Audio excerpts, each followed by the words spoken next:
Hey investor friends, I'm Michelle Markey, and today I'm going to talk about the latest equity holdings of some of my favorite super investors like Warren Buffett and the late Charlie Munger's Daily Journal company, and also what Spier, Monish Pabrai, Lee Liu, Michael Burry, and Greg Alexander have been invested in as of the first quarter of 2024.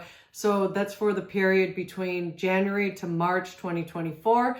And these 13F equity holdings came out in mid-May this year. So even though I'm a little bit late on talking about my thoughts of what has changed in some of these portfolios, I think that there's still some educational value. And if you enjoy learning from my YouTube videos, I hope you'll like and subscribe to this video and YouTube channel, because I'm trying to learn from some of the best investors.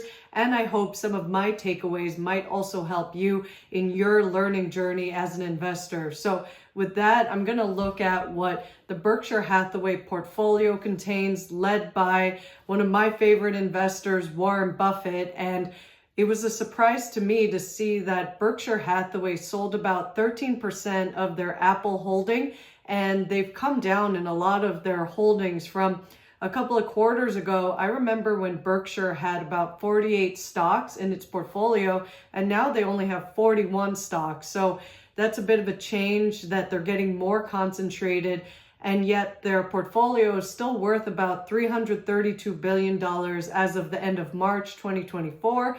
So even though they've sold off some holdings, they're still doing pretty well in their equity portfolio. And some of the things that I observed in this Berkshire portfolio include how they've added to their Occidental Petroleum holding, but also sold off some Chevron, but not by much in either. So they're still holding on to a lot of those. And then they've added a significant amount to their Chubb holding, which makes it their number 9th holding nowadays. And they've also added significantly to both Liberty Series A and Liberty Series C, which is kind of a mouthful. I guess it's sort of hard to say. Series, that's kind of a lot, that's kind of funny to say. And then they've reduced their holdings in Louisiana Pacific Corp and also the Sirius XM holdings. So that's a bit interesting, because there's a couple of Sirius Liberty ones that they've been adding to. And then, like I mentioned, the significant reduction in Apple that I'll get into in a little bit. And they reduced significantly their Paramount Global, which I'll also explain. And they sold off entirely of their HP computer stock. So with the Apple and also the Paramount Global, I learned from the Berkshire Hathaway annual meeting that you can feel free to watch my key takeaways video on, that Buffett said that he was entirely at fault for buying Paramount and also selling off the Paramount stake. So good or bad, maybe Berkshire lost a little bit on the Paramount holding, who knows, but it wasn't such a big deal in the grand scheme of things. Like, I estimated that they were maybe invested about $1 billion or so in that holding. So it wasn't too bad. But the Apple holding, I estimated that they probably sold off about $22 billion worth or so. And supposedly Buffett said it might have been as a result of getting some tax gains and wanting to be taxed at a lower rate. So who knows if that's really the motivator, but I find that an odd sort of decision to make. And yet a little bit later on during the Apple earnings, they came out with $110 billion stock buyback. So why does Berkshire want to sell off some Apple, and yet Apple itself wants to buy back its shares? Who is more correct about the value of Apple? Is it Buffett or is it Tim Cook? So that's definitely something that I'm a little bit wondering, who made the right decision. Was it better for Berkshire to sell off some of that and then add to their big cash pile and their cash equivalents, like in US Treasury bonds, which Buffett said by the end of June 2024 should swell to around $200 billion. So that's about 23% of the market value of Berkshire. At the time I'm recording this, Berkshire is trading around $885 billion overall, and their equity portfolio is worth about 38%. So that leaves about 40% of the actual value of the rest of the businesses in Berkshire that people are paying for when they were to buy a Berkshire share nowadays. And that's interesting. So for better or worse, that's where Berkshire's at right now. I don't know if they made the right call on reducing some of their Apple holding. I kind of wonder, if you're trying to take some gains off the table at a favorable tax rate, why not do that with some American Express or Coca-Cola stock? Why do it with arguably the best stock in the world, aka Apple, unless you think Microsoft or even Berkshire is a better stock than Apple?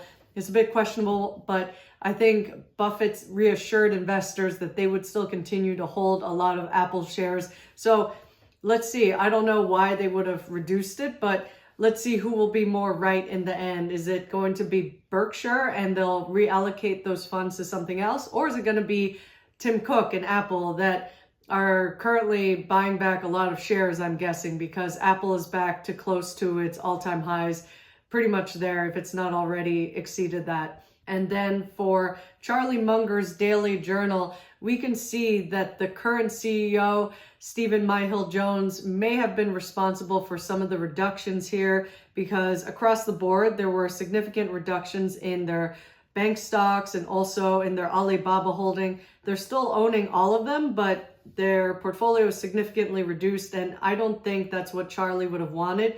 So that's a bit too bad in my opinion. And then moving on to Monish Pabrai's Pabrai investments, we can see from their American portfolio holdings that they only added a little bit, but they also reduced a lot in some of their other holdings. So that's a bit interesting. And I haven't been keeping much tabs on some of their international holdings in the Pabrai fund, but something that I wasn't sure if it was a scam or not, and maybe it's legit. I still haven't done any real research into this, but it would be Monish Pabrai's Wagons Fund, which apparently people can invest in. So look into this Wagons Fund if you've always been trying to emulate whatever Monish Pabrai has been invested in. I haven't tried to copy a lot of Monish Pabrai's investments.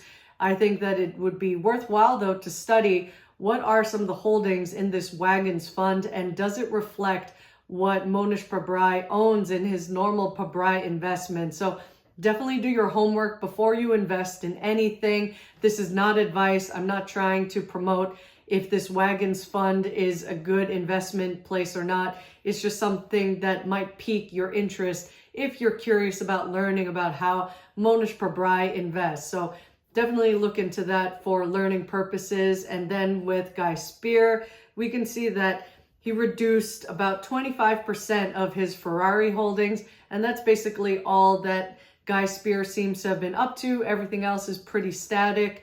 With Li Lu, we can see that nothing also is much going on in the American portfolio, and so I'm not going to really dwell there for long. And then moving on to Michael Burry's Cyan Asset Management, I think that the interesting thing here is less about all the different stocks he's been adding to, even though he's been pretty aggressive in adding to his JD.com and Alibaba shares. But in addition to that, I find it noteworthy that Michael Burry has been selling off entirely his Google Alphabet shares and his Amazon shares, Warner Brothers Discovery, and something that has an almost similar ticker symbol to Berkshire, but it's called BRKR, Bruker Corp, which I've never heard of, but he sold out of that entirely. So definitely some interesting moves. Like, why would Michael Burry sell out of some of the big tech stocks? That's something that I'm wondering about. Who knows why he might be buying all kinds of things and selling things, but definitely kind of an interesting person to sort of study and see if you can figure out and reverse engineer why he's made some of his investment moves. And finally, I'd like to mention Greg Alexander of Conifer Management. I don't always talk about Greg's investments, but in this case, it's interesting to see that there are a number of car-related type of holdings that Conifer Management has. And interestingly, while Greg Alexander used to be really bullish on Stellantis, the maker of Fiat Chrysler and Jeep and Ram and a lot of the Peugeot-related cars that were joined up in this big conglomerate, STLA, it looks like Greg is no longer as bullish on that because he reduced his Stellantis holdings by almost half. And then I don't know what's entailed with a lot of these other stocks, but he's also still got a pretty significant holding in lithium motors, which I've talked about with my friend Alejandro.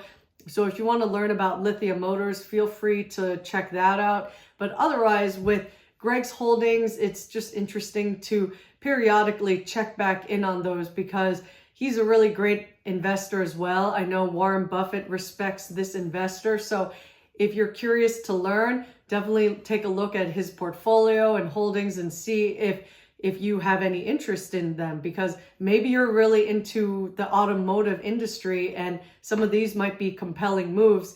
They're not really compelling that much for me. I'm not so knowledgeable about cars, so I'm staying away from that for now. But there could be something among these investors' portfolios that could pique your interest and make you want to learn more. And even if you don't invest in them, it's definitely a great learning exercise. So I just wanted to catch us up on some of the latest of what these investors were invested in that we would know about. And I'm still going to ponder, what would Berkshire Hathaway, aka Warren Buffett, invest in? I kind of wonder what will be next. Why would Berkshire rather have way more cash than invest or stay invested in Apple?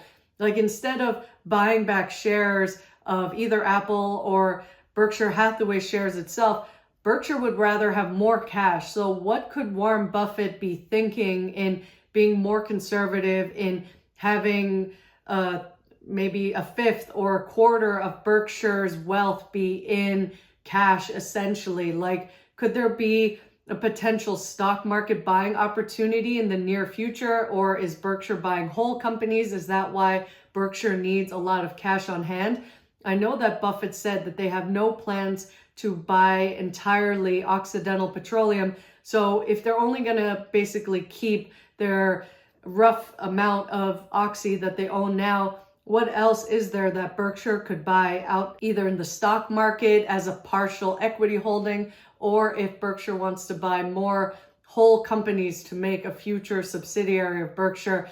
If you have any thoughts or want to share any of your speculations, feel free to do so in the comments. And if you enjoyed this video or learned something, please like and subscribe. And I wish you well on your journey to being the best investor you can be and using what you may have learned in this video as potential inspiration so that you and I do more research. So I wish you all the best. Until next time.